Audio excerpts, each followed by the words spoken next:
Hey, it's Jamie. Back with some more car stuff. Today we'll be talking about the 2007 BMW X5 3.0 SI. Now, recently, actually this morning, I got a call from the wife saying the car won't start. Now, there are a few issues with this car. There's a recall currently for fuel pump or the relay. Basically, fuel delivery is an issue. I went back there and put some dielectric grease on the relay, and the conditions seem to have improved quite a bit. So we still need to take it in for the recall, but it hasn't given us an issue. But anyways, this morning she gives me a call and says, "Hey, car won't start." So kind of went through the whole thing, pull the fuse in the back or the relay in the back for the thing, and it's still nothing's going on. So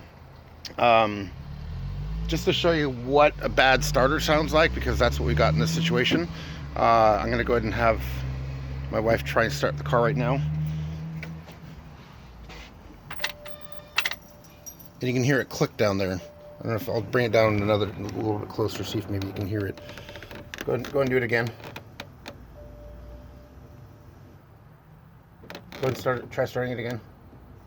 It turns off after 3. Okay, so basically what we got is that we have a bad starter. So I'm going to run through the steps on how to change the starter out. Unfortunately, with this car, you have to remove the intake manifold.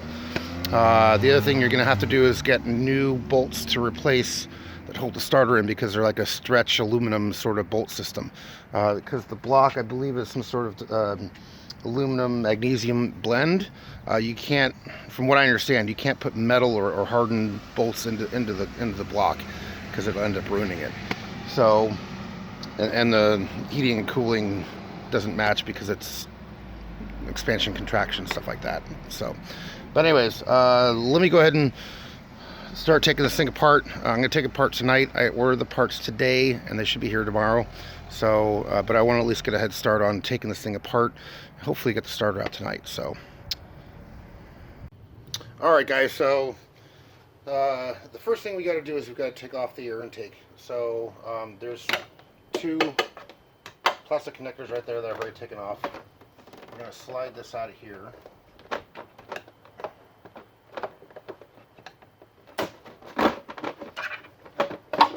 Okay, put that aside. There are 6 clips. 1, 2, 3, 1, 2, 3. We're going to take this off. I'm going to unscrew this hose clamp over here.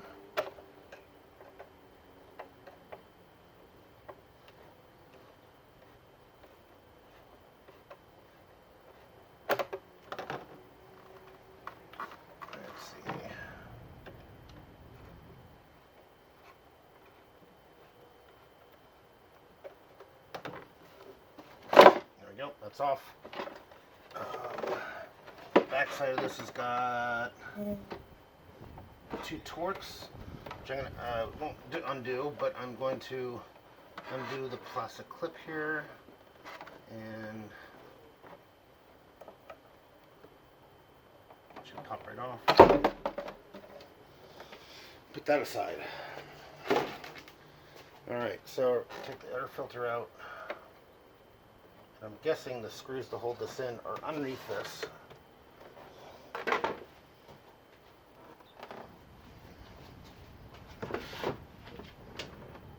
Nope. So, all right. There's a clip there I'm going to have to remove. I have to pop this off. On the older BMW models, that they had little knockout pins or knockout covers that you could take off. This might snap in place, but I'm not sure. Yep, it seems like it snaps in place, which is a good design move.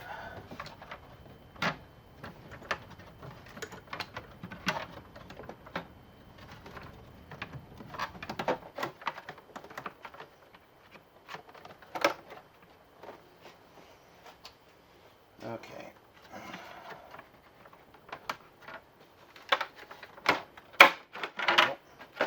Take that and remove it. Let's see, now what do we got here?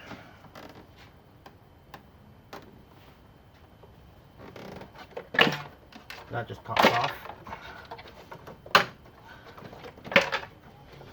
Alright, so now we've got the intake exposed. I'm probably going to remove this cover here, because it looks like there's a lot of stuff in the way, and I'd rather have fewer things to get in the way than more. So let me look into getting this off. I think there's a hose clamp down there that holds it in, and there may be a bolt somewhere else.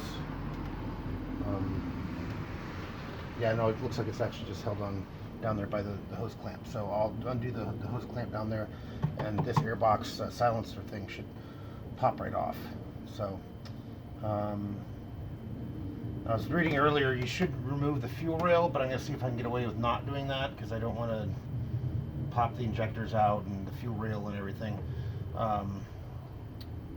But from here, it looks like there's 1, 2, 3, 4, 5, 6, and I think maybe 7 or 8 bolts that hold the intake manifold in. So we'll be removing that to get down under there to get to the starter, because obviously this is in the way. So I'll be right back. Alright, so I pulled the manifold apart. You can see it's off there now, and if you look down inside there, in the very back, you can see the starters back there. Let's see if you can see that. It's right down there. So there's 2 bolts that hold it in. I believe it's like an E22, which is a Torx socket, and there's a clip there as well. Let me see if I can zoom in on this. So that's the starter right there, and you can see it. There's that big metal thing hanging off the top that's connected to 2 wires. So it looks like one goes one way, the other one goes down to the front of the motor. I'm not sure why that is happening exactly, but I think I can deal with that. So that's about it for tonight, guys. I'll be picking up the parts tomorrow and installing that. So now one of the things I'm gonna have to do is get new O-ring seals for the intake, and all this system basically just uses a rubber O-ring on the inside of each one of those. So I'll have to replace all 6 of those and then go on from there. So alright, guys, catch you tomorrow. Alright, guys, back at it, day 2. Finally got my parts.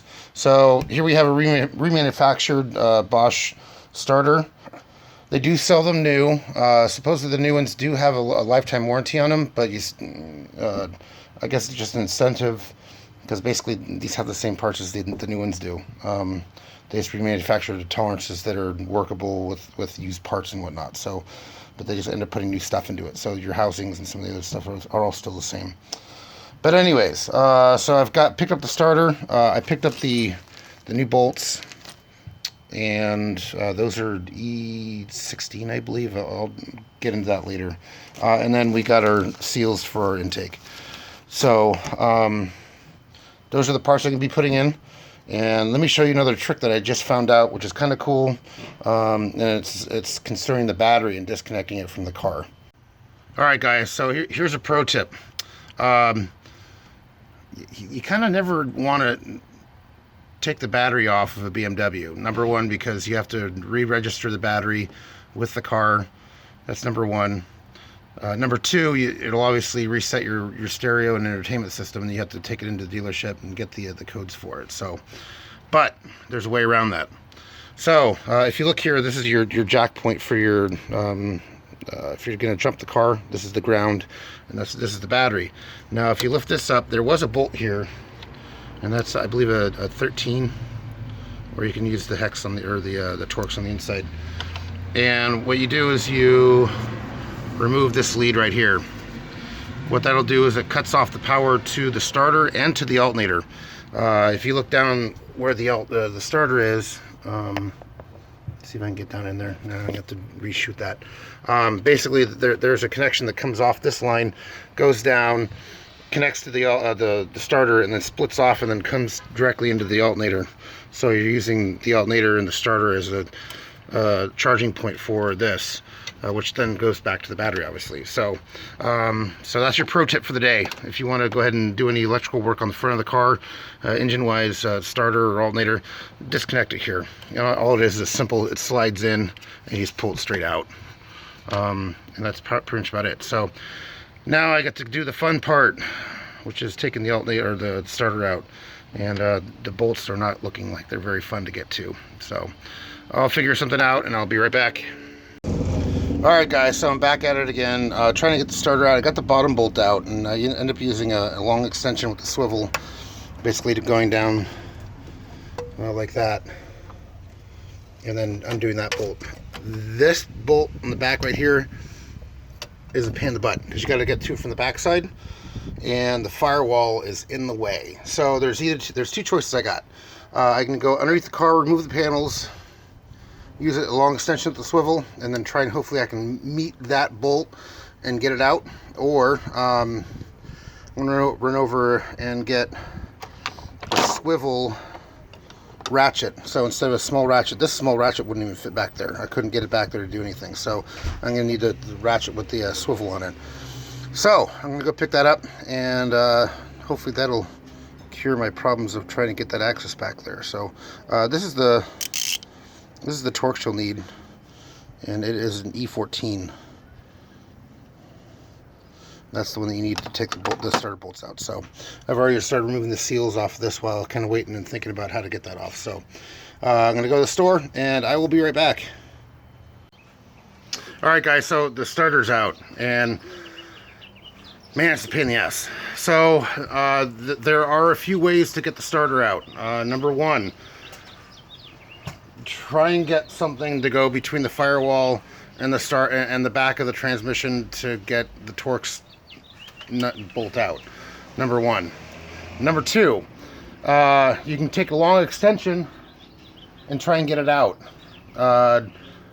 Now, if you're going to do that, use a 1/2 inch extension, not a 3/8, because the amount of torque that you lose in the torsion of the bar when you're trying to get the thing out will not end up being anything good, especially if you're working on the ground like I am here. Number three, you can drop the rear transmission mount and using a bottle jack, get up underneath it so it doesn't fall all the way down. Which means that you can get up over the top of the transmission and get almost a straight shot. Or number four, which is what I did, because that happened. That's not good. Anti bueno. Let's see if I can get that to focus. It won't focus. Basically, the bolt's all foobarred. Not good. So I was trying to get it off and trying to figure out what was going on, and I obviously couldn't get the thing on there. So I got to the point where I was like, all right, you know what? I'm gonna drill the thing out. So I took a Dremel, and as I started drilling the end of this, the screw started unscrewing. Surprise, surprise. Now, if you look at the threads on this, I don't know if you can see that or not, there's a whole bunch of corrosion in there. Now, I'm guessing at some point there's coolant lines in the back of the motor, and at some point one of those might have leaked. I'm not sure, don't know the history of the car. When you get junk in the threads like this, it makes it extremely hard to get off. This should only be like 25 pounds of torque or less to hold it in, because it's aluminum. I mean, it's not a standard bolt, it's aluminum. So bye-bye bolt. So those are the ways that you can get them out. It is kind of a pain in the butt. It's the top one towards the motor, and it is a pain, just to let you guys know. So those are your 3, maybe 4 options. I went with drilling it because obviously the end of the bolt was shot and I couldn't do anything else. So that pretty much does it for this video, guys. It's pretty much the reverse of everything else I did, putting everything back together and getting it all hooked up again. So if you guys have any questions, leave them in the comment section down below. If this video has helped you out, let me know. Leave me a like, Don't forget to hit that bell button. It's somewhere over here, I think. Right next to the subscribe button. Thanks for watching, guys. As always, do your thing.